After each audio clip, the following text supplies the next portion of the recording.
the hidden physical cost of wearing a wig. What do I mean by the physical cost?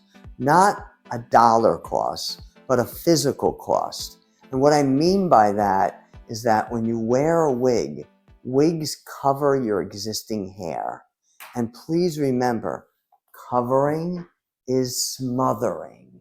When you cover the existing hair, you're smothering the scalp and the existing hair.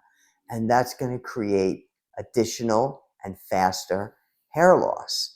So there's a way of looking at this. I'm not against wigs. There's a purpose for wigs. Wigs are good for theatrical situations. Wigs are good for people that like to be a blonde one day and a redhead another day and a brunette another day, straight hair one day, curly hair, fashionable like that. But even those people that wear wigs like a fashion, it's gonna thin their own hair out, and you should know that.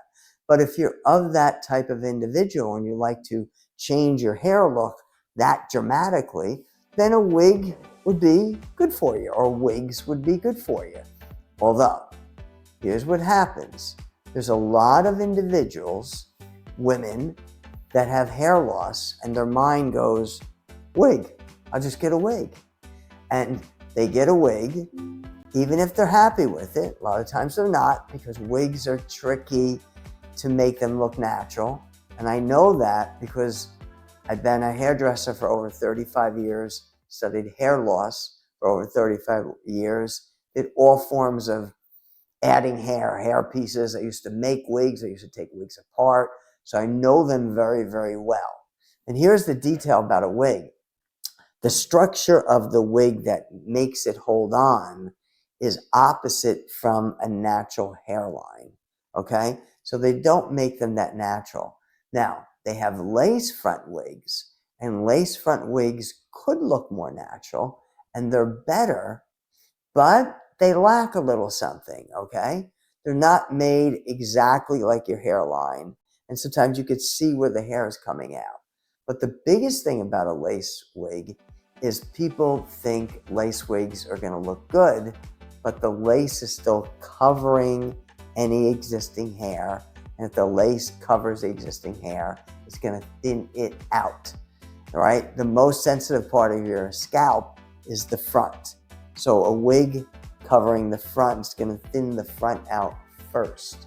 And secondly, it's gonna thin out the rest because it's covering, okay? Please remember, covering is smothering.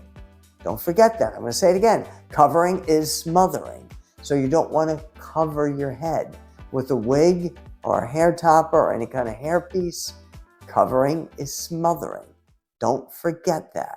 Now, opposite of that, there's a new technology that adds hair in between your hair, one hair at a time. And think about that. If you can add hair in between, one hair at a time, you're leaving your existing hair alone and you have full 100% access to your scalp. And if you have full 100% access to your scalp, like you don't feel or see anything, then your scalp is breathing and you're using your hair. You're not covering your hair.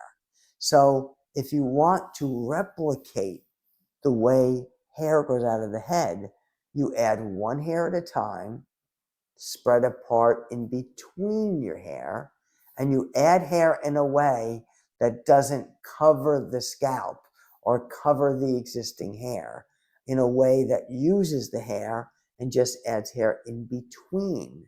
Now, this technology works for anybody. Doesn't matter what degree of thinness you have, doesn't matter if you have bald spots, doesn't matter if you're completely bald, okay? And so I just want to show you that man or woman, doesn't matter if a guy or a lady is bald in a little spot or the whole top or the whole head or just the hairline.